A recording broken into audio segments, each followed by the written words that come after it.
Hello, BookTube, and welcome to my Wednesday video on science fiction. I do apologize; it's a bit late today, but um, I read a book and I finished it late last night, and I've been sort of pondering what to say most today, so I wasn't fully prepared for it because I wasn't actually planning on reading the book.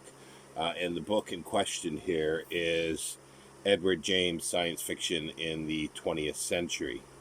It was published in 1994 by Oxford University Press as a paperback book. It's very short.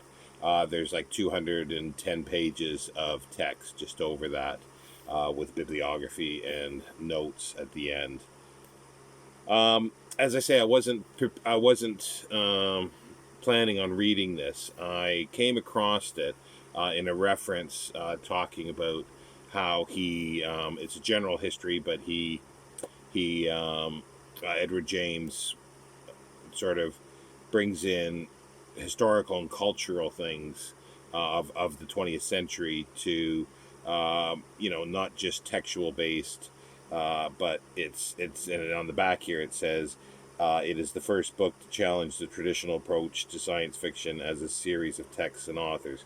Science fiction is identified as a cultural phenomenon whose ideas and imagery through books, films, television, computer games, and children's toys have become part of the everyday language of the late 20th century. And I found a cheap copy, and it arrived Saturday, which I was really surprised it came quickly. And I sat down and just read the preface and the introduction, and I had sort of questions, and I figured I was going to argue with the author all the way through because the author is it says senior lecturer at Department of History and director of the Center of Medieval Studies at York University. But he's also the editor of, or was at this time, the editor of Foundation, the review of science fiction, and and a few other books on science fiction. So, and he says he comes at it from a different viewpoint rather than a science fiction sort of academic or science fiction writer, as many of the other people that have written histories of science fiction, but that he's read science fiction for 40 years. And the biggest thing, sort of like, well, he talks about he says like American science fiction is dominant in the world, and he sort of intimated that it's sort of the best. And he and that was an introduction, and then he says, but that's all he's read, and he's not familiar with other, other than a bit of French language science fiction. He's not familiar with any other science fiction in the world. And it's like, well, you're purporting to be writing a history of science fiction of the 20th century, not just American or not just British or not just French, but it culturally all over the world. And it's like, really? Okay. So I decided to read it. And it wasn't as bad as I thought it was. It's divided up into 5 chapters. Let me find the chapter headings here. Because he starts at 1895 with the publication of H.G. Wells' The Time Machine, and he basically goes to 1995, even though it's like 1994 the book was printed, so early 1990, say. But he got the development of the genre, 1895 to 1940, the victory of American SF, 1940 to 1960, and then a section of reading science fiction, and the SF community, and then he ends with from New Wave to Cyberpunk and beyond, 1960 to 1993. So he really goes up to 1993.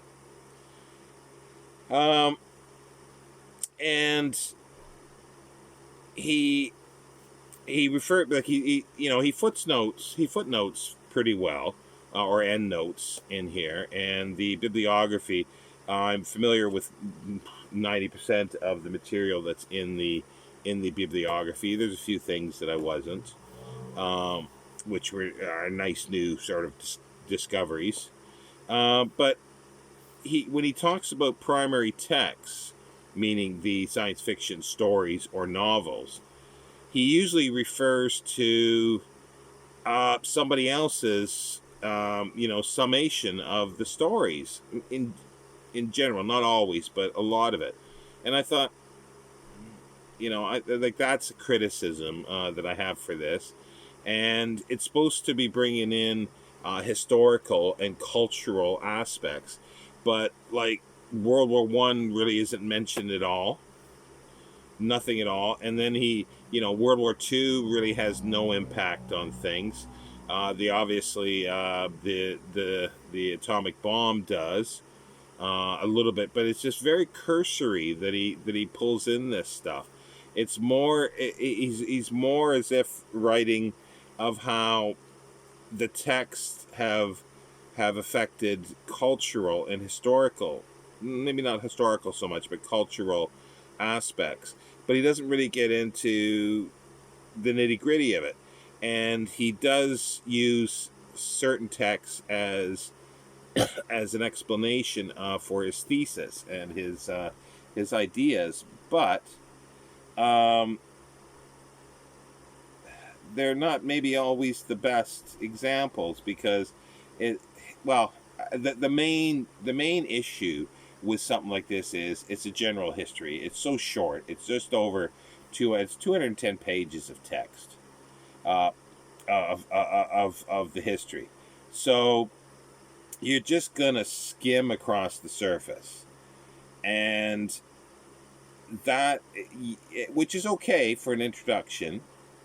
And as an introduction, I'd say it's okay, but with caveats that you have to, if you read this, you have to remember that he's cherry picking a few texts that he either likes or he thinks fits into the few cultural and historical aspects that he's talking about, and just very cursory understanding of those texts.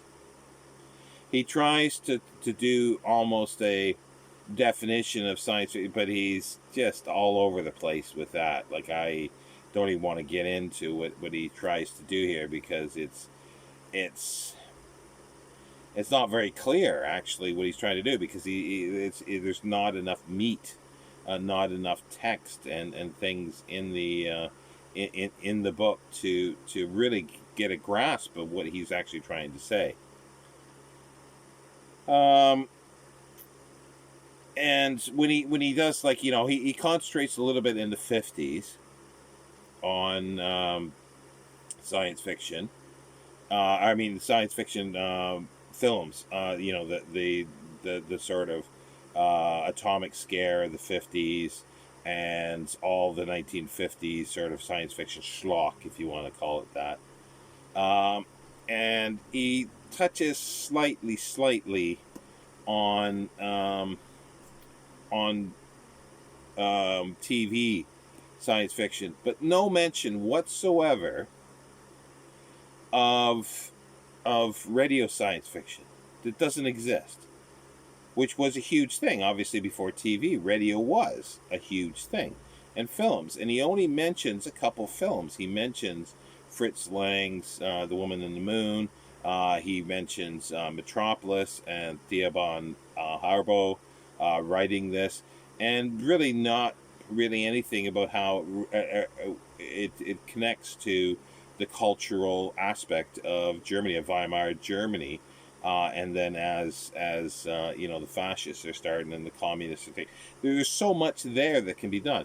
And then he mentions Alexander Korda's H.G. Wells's it's an adaptation of H.G. Wells's Things to Come with Raymond Massey in the early 30s. But again, just briefly in passing. And he concentrated a little more in the 50s for stuff. And I just thought, there's so much there. But again, it is very short in general. So in some ways, something like this is good as an introduction, but it's also bad as an introduction. Because you could, in some ways, get a false view of things. Like, to me, like, it almost seems like he wrote this at a wet weekend in Eastbourne or something like that. rather than spending 40 years, like he talks about reading science fiction for 40 years, but reading science fiction in history and cultural commentators of the time, and then pull in a whole bunch of texts that either the text may have affected texts, I mean, the science fiction stories, in this case, because also history texts and documents and commentary texts. But when I say texts in this case, I mean the science fiction. And interrelate those things and have a discussion between those things of writers that actually what was happening at the time. Like I don't even think Clifford Simak, or barely at all, I don't think is mentioned in here, which is sort of as a given with a lot of stuff. But he's a perfect example of using it as an example of the city. It was his reaction to the Second World War that he wrote that. So that is a direct connection of something that had happened, and that would have been a perfect example for his thesis here to use. But he doesn't do anything like that. And and it takes it like in something like this to do it properly. I think 200 and some pages doesn't scratch the surface. You need probably, if you're doing 100-year history, you probably need 3-4 books that are 1,000 pages to actually do this properly, which then creates another problem. People won't, a lot of people won't be interested in it because it's too big. So, and I think that's a bit of a problem in general with science fiction scholarship. You get some meaty books, you get a few, like Alexei and Corey Panchin's The World Beyond the Hill, which is, a very good and quite fairly detailed discussion with their view of where science fiction came from. And everybody who writes these kind of things sort of has a view of where it sort of comes from. They have sort of a view, and then Brian Aldiss in his Billionaire Spree and Trillionaire Spree, does the, well, Alexei Corey Passion is sort of more transcendence type of stuff. And Brian Aldiss is that the basis is, Gothic fiction. It sort of came out of that, and then others say that it's come out of, the science of the time. It mirrors the science of the time. And I think, my personal view is I've read quite a bit of this kind of material, and a lot of science fiction that it's all the above, in a sense.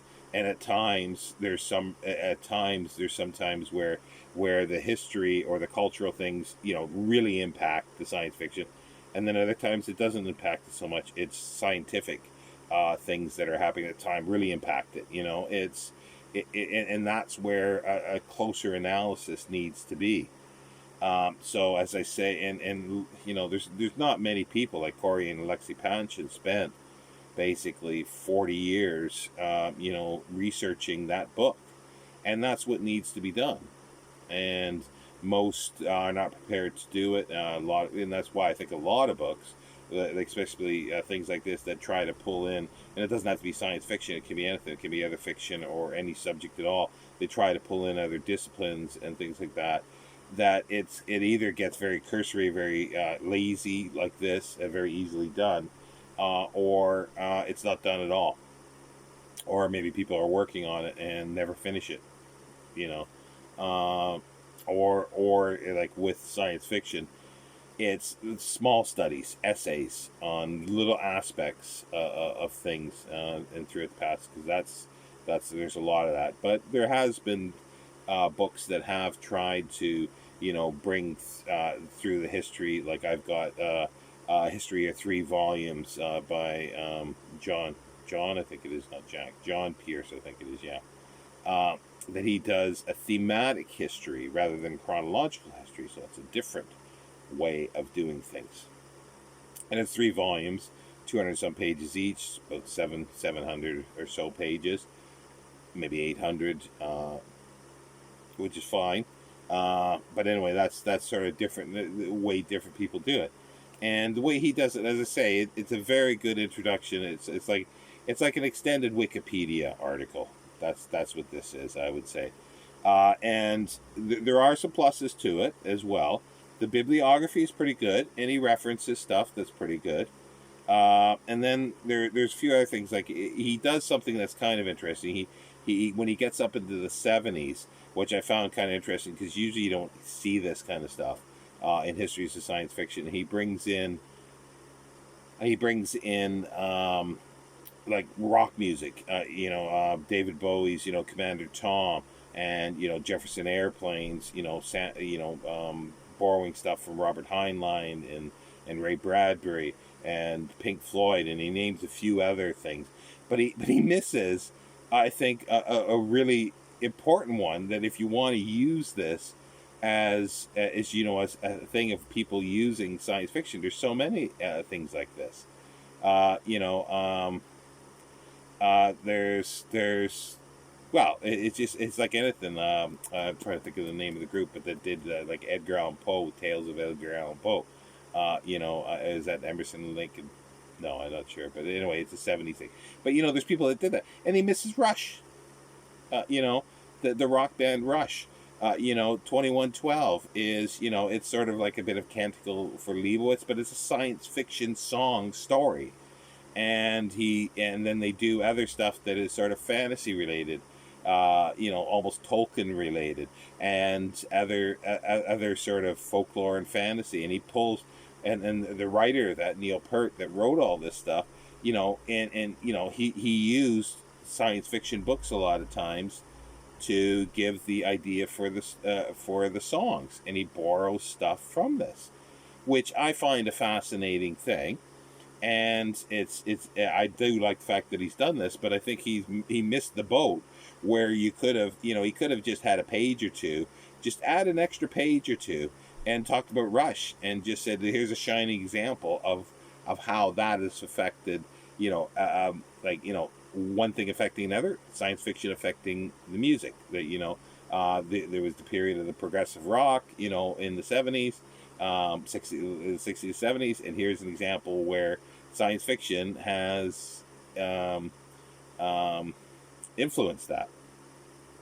Which would have been great, but I kind of wonder, well, does he even know Rush? And that's where it takes a lot of so much, and it takes so long. You can't just write this on a wet weekend.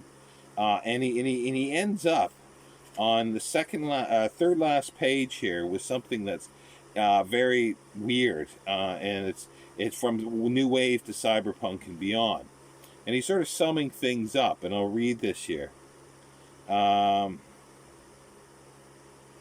And he's like, he says here, SF still flourishes in a variety of subgenres.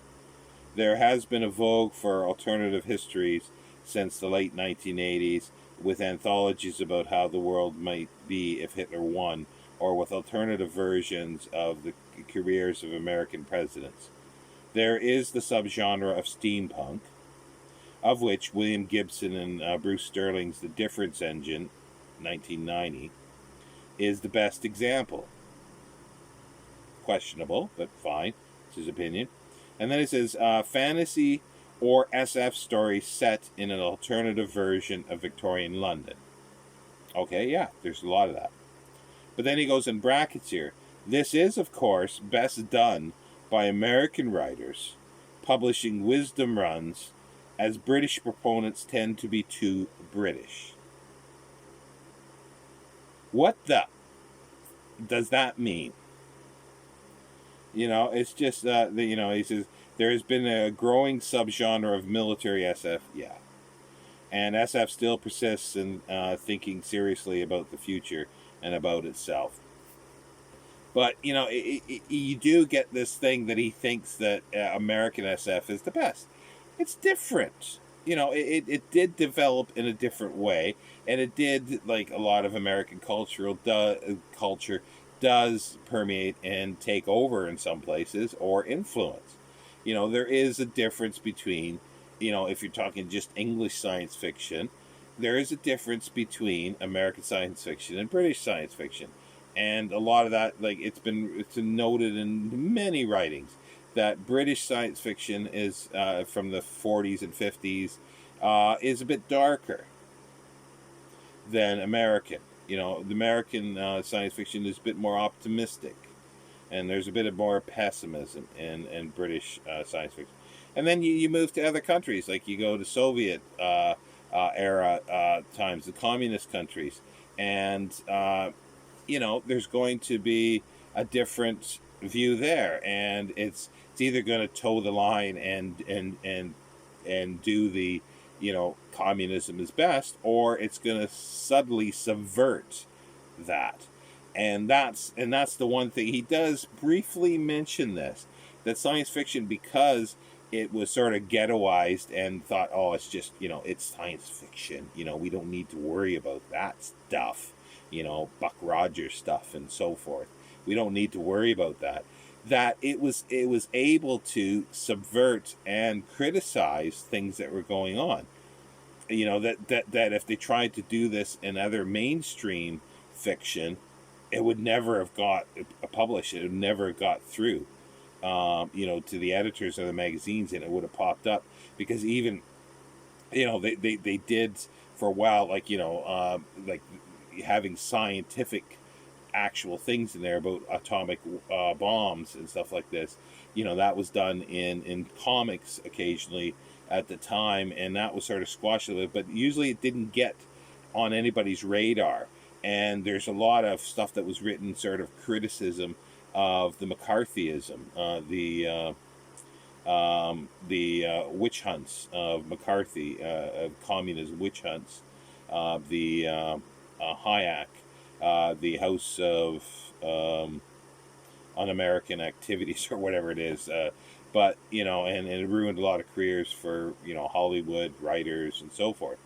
But for science fiction, they were able to get in under the wire a little bit on occasion and subvert that and criticize that.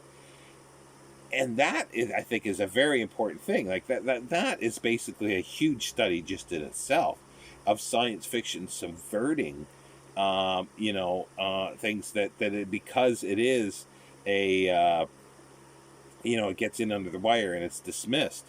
But it did a lot of stuff, and it allowed people to think in a different way at times. That there is a huge idea, and he probably deals with it in a sentence or two. General introduction, and the other thing, and the other one of the other things are that he does talk on occasionally is, that if you put SF on a book, science fiction on a book, it will a lot of times people dismiss it, and it gets ghettoized. It gets pushed into a different area. So, and then there's so many writers that have written science fiction, but it's not called science fiction, and it never will be called science fiction. Like on as a, well, even the authors at times wouldn't call it science fiction. I think it was. He mentioned there's either Olaf Stapleton or, I think it's Olaf Stapleton, denied that he wrote science fiction, and when people said he did, he barked at them basically, but he did, and there's other ones like and they do mention like Margaret Atwood, The Handmaid's Tale, that's science fiction. But it was never promoted as science fiction. And then P.D. James is like The Children of Men. I think that's the title. I'm not sure. I'm not sure if he mentioned that in here. But there's a lot of cases like this. It's like E.M. Forster wrote, a little novella called The Machine Stops. That's science fiction, but it's never, it's considered literature. And it just goes, and it's so on and so on and so on. And that's another cultural aspect. He does, as I say, touch on this, but not very, very well. And that's a huge cultural aspect of things. And that's where, I'd love to see a study, a huge study, either of just a short period of time and then somebody else taking another period. But it would be nice to have one person do an overreaching view and cultural history of science fiction, and how one played into the other, you know.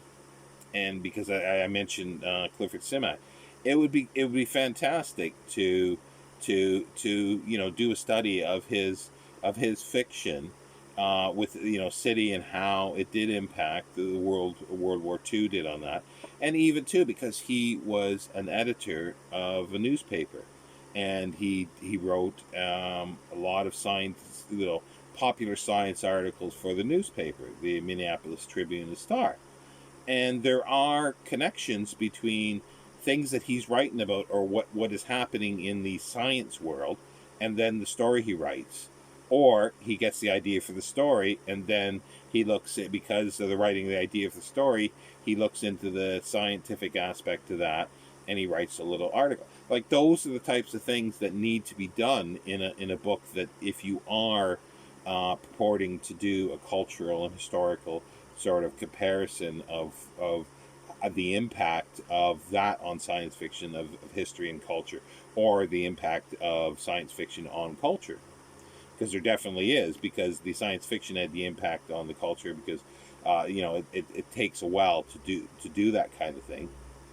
And the perfect example is of how it affected, not affected, but influenced, rock music, and to a certain extent, a certain area of rock music. And these are iconic, songs and lyrics and so forth. That's an interesting study. And so, anyway, I think I better end it there. I'm at 26 minutes. I could go on, I'm sorry, for forever with that kind of discussion, because it is I find it so interesting, the sort of interweaving of different aspects. And it's sad that just a lot of the histories just pick one thing, and they do it. They just do the text, and they just talk about the text, and the stories. And it's like, well, that is valuable at times, because you may not be able to read all the texts or have access to them all, which is fair enough. But the thing is, you can. So it's like, somebody giving a commentary on a film. I'm using this as an example, and they tell you what's happening on the screen. I can see that. I can hear that. I don't need to be told what's happening on the screen.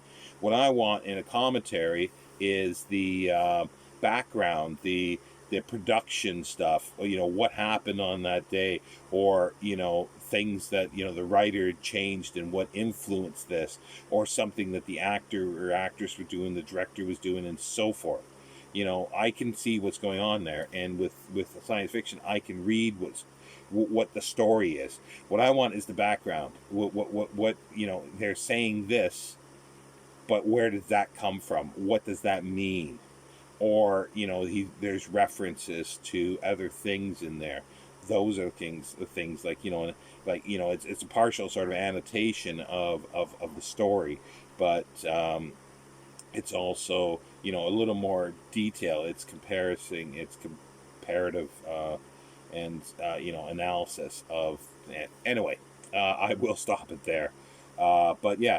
If you want, a general book, and if you see this anywhere, I would say, yeah, it's worth, if you don't know that much about science fiction of the 20th century. It's a good, it's an extended Wikipedia article, and it's for sort of neophytes. But I would, with the caveat of, remember that it is very cursory, and that he is very selective of the text that he used. Again, I emphasize texts, I mean the science fiction stories. And also selective of events and cultural things. But, and they may or may not be the best examples to use. Explore it for yourself. Use it as a springboard, and especially the bibliography. It's a good bibliography in here, even though it's fairly short. But there is a pretty good bibliography of stories as well, of science fiction, a chronological list of selected science fiction. It's not bad, but it's missing a lot of stuff. Anyway, that's it. I'm not sure what I'm going to do next week. Somebody has suggested to me there's because I was given last week I think I showed the books that I was sent that were sort of ex-library and not, but they're all science fiction. And to discuss more in detail, I might read one of those. I'd like to get to the John Pierce ones, but that's a little more longer time frame. So I might pick one of the other books, which I think would be a little better than this. But we'll see. Anyway, take care, BookTube. I'll be back next week.